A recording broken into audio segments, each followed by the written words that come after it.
임신을 확인하고 이제 다음날 6월 26일 날 이제 1차 피검을 했는데, 이날 이제 피검사 수치가 54.7점이 나와서 이제 불안정한 낮은 피검 수치를 받아보았고요. 이날에도 제가 증상을 적어놓기로는 왼쪽 배가 뻐근하다라고 적어놨네요.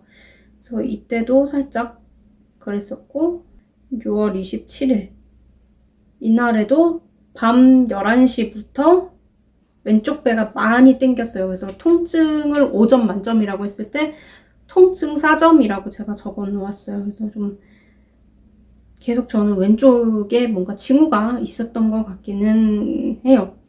자, 6월 28일 이날에도 기초체온은 37.4도 였고 저녁 9시쯤에 생리통 증상이 있었다고 적어놨고요. 통증 5점 만점에 4점 정도. 그래서 이때 임신을 확인하고 나서부터 기분 탓인지 몰라도 조금 계속 배가 아픈 게 좀 더 예민하게 아무래도 좀 받아들여졌었겠죠. 자, 이식 15일차 6월 29일 날 원래는 임신을 안 했더라면 이날부터 생리 예정이었는데, 자, 이때도 저녁 7시쯤에 생리통처럼 강도가 5점. 제가 통증 5점 만점이라는 거는 제가 거의 약을 먹어야 할 것 같은 그런 통증 있잖아요. 아, 이건 너무 아파서 약을 먹어야 할 것 같아 라는 정도를 저는 5점 만점이라고 기준을 했을 때 5점의 통증이 있었고, 최고 체온이 37.5도까지 올랐었다고 기록이 되어 있어요. 16일차 이날도 2차 피검을 했는데, 이날 2차 피검을 했고 337점이 나왔어요. 그래서 월요일날 1차 피검하고 4일 후에 이제 피검을 한 거라고 치면은 더블링이 되기는 한 건데, 이제 간호사 선생님은 그래도 이거는 약간 불안정하다라는 뉘앙스로 말씀을 해주셨었어요. 그래서 그래도 저는 내심 좀 시간이 지난 것도 있고 이렇게 좀 착상이 그래도 좀 늦었을 뿐, 그래도 좀 임신 테스트기가 점진적으로 계속 진해지고 있었기 때문에 내심 그래도 좀 착상이 좀 늦었지, 그래도 좀 배아가 잘 힘을 내주고 있나 보다라고 생각을 했는데, 이때부터 약간 사실 좀 힘들었던 것 같네요. 7월 1일 이날도 기초체온은 37.3도였는데 날이 덥고, 이때 제가 저희 집이 에어컨이 고장이 나가지고 계속 더위를 먹고 있었어요. 이제 한참 막 더워지던 시기였는데 에어컨을 못 켜고 계속 집에서 막 땀을 흘리고 있고 막 그러느라고 사실 굉장히 힘들었어요. 불쾌감도 크고. 근데 이제 이날도 아랫배가 계속 살짝 싸르르하게 아프고 그랬었는데, 이제 이때부터는 피검 수치 때문에 좀 사실 마음이 이때부터 멘탈이 많이 흔들렸던 것 같고, 이제 7월 2일 이제 이날부터는 배의 통증은 살짝 좀 줄어드는데, 이때부터는 좀 잠이 좀 많아졌던 것 같아요. 되게 막 무기력하고 굉장히 피곤했어요. 그냥 뭐 잠도 그렇게 막 많이 못 잔 것도 아닌데 괜히 좀 피곤했고, 멍 때리게 되는 게 좀 심했고, 근데 좀 낮잠을 자도 근데 푹 못 잤어요. 제가 원래 잠이 굉장히 많은 편인데 밤에도 쉽게 잘 못 자고 잠이 들어도 한 2시간마다 좀 깨고 계속 그랬던 것 같아요. 그리고 이때쯤부터 제가 좀 약간 이식 초기부터 제가 좀 밤에 잠을 자다 보면 팔이 굉장히 저렸어요. 팔하고 여기 이렇게 어깨 쪽 목부터 이렇게 팔 쪽이 굉장히 막 담이 오듯이 갑자기 잠을 자다가 이유 없이 막 저리고 굉장히 불편하고, 그래서 막 끙끙 앓면서 막 이렇게 남편한테 가서 막 주물러 달라고 하기도 하고 막 그러면서 잠을 잤었거든요. 그런 증상들이 좀 있었고, 계속 이제 7월 3일에도 두통과 기초체온은 높았었는데 이제 이때부터는 살짝 배 통증은 거의 없었던 것 같고요. 7월 4일 이날도 기초체온은 37도를 유지하고 있고 자궁이 살짝 땡기는 정도가 있었습니다. 7월 5일 그 다음날에도 37.2도였고 이날 이제 3차 픽업을 했는데 936점이라는 처참한 점수를 받아듣고 이제 자궁이 임신인 것 같다라는 의심소견을 받았었죠. 이제 그래서 이날 이후부터는 제가 기초 체온도 적지를 않았어요. 이렇게 막 적지도 않고 기록도 안 하고 이제 그냥 거의 이제 마음을 반포기 상태로, 그리고 어쨌든 더블링이 실패했다는 것 자체로도 자궁에도 자궁이지만 어쨌든 좀 건강하게 안전하게 뭔가 임신이 진행되기는 힘들겠다라는 거는 저도 이제 알겠더라고요.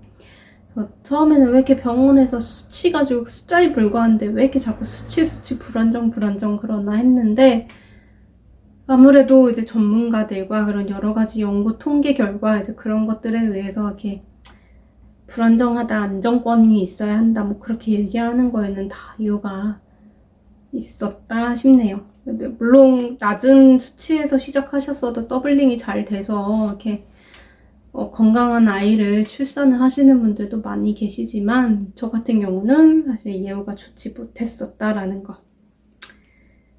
네, 그래서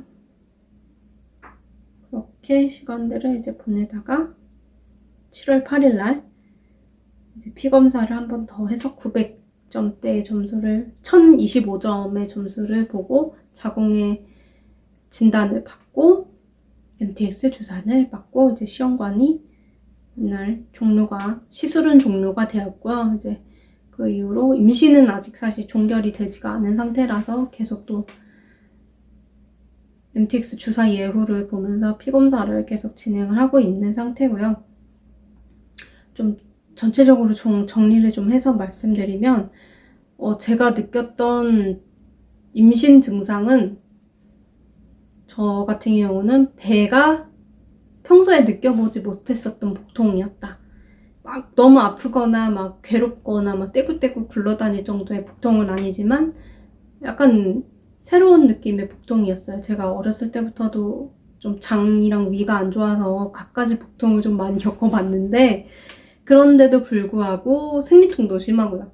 그런데도 불구하고 조금 뭔가 색다른 복통이었었다라는 게 좀 확실히 임신 증상이었던 것 같고, 한쪽 배만 저는 유독 아팠다는 거, 그거는 이제 자궁의 임신 증상이었다라고 봐도 될 것 같아요. 그리고 이식 초기부터 이제 잠을 잘 못 자고 목과 어깨 쪽이, 팔 이런 쪽이 계속 저렸었다고 말씀드렸는데, 저도 이렇게 인터넷 서칭을 계속 해보니까 한의학 쪽에서 자궁의 임신일 경우에 팔저림 같은 게 있다라고 보는 경우가 있다라는 글을 봤어요. 그래서 제가 약간 그게 자궁의 증상이었지 않았나 생각을 해봅니다. 그리고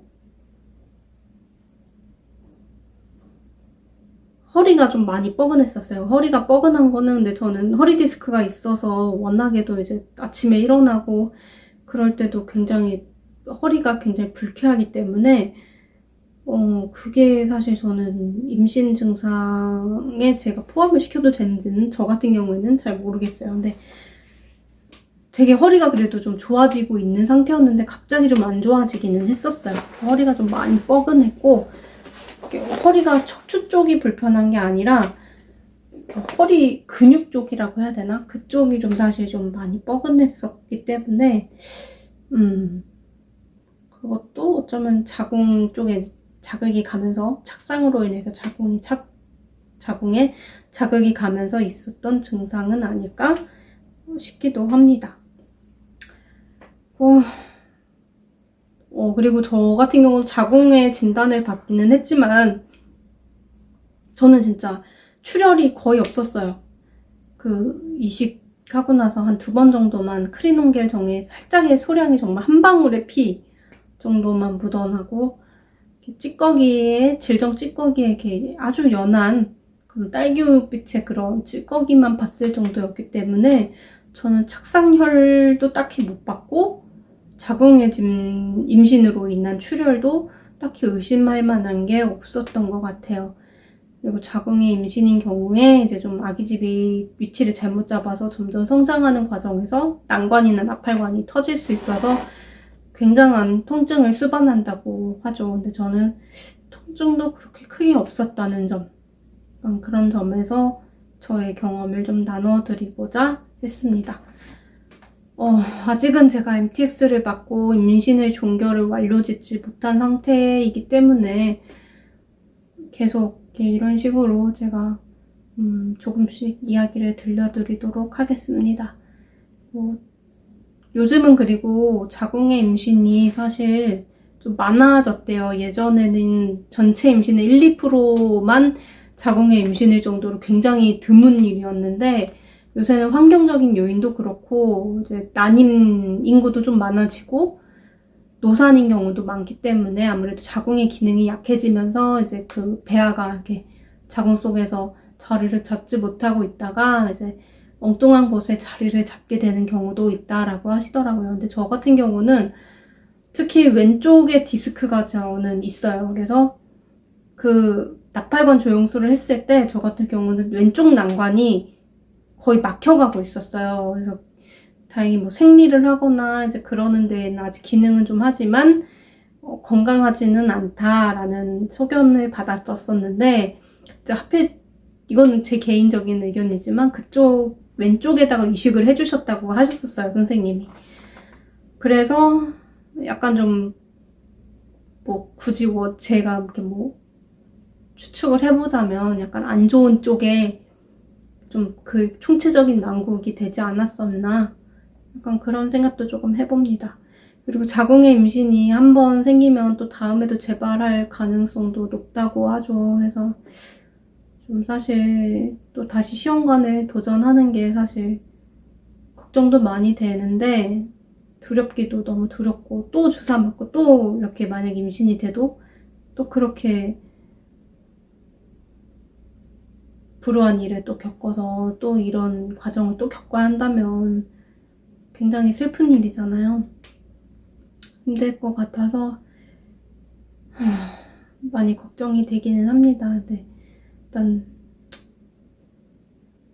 제 난소가 그래도 힘을 내주고 아직까지 임신의 가능성이 그래 단 1%라도 있다면 저는 그래도 포기하지 않고 할 수 있는 최선을 해보는 게 맞지 않나라는 생각을 합니다.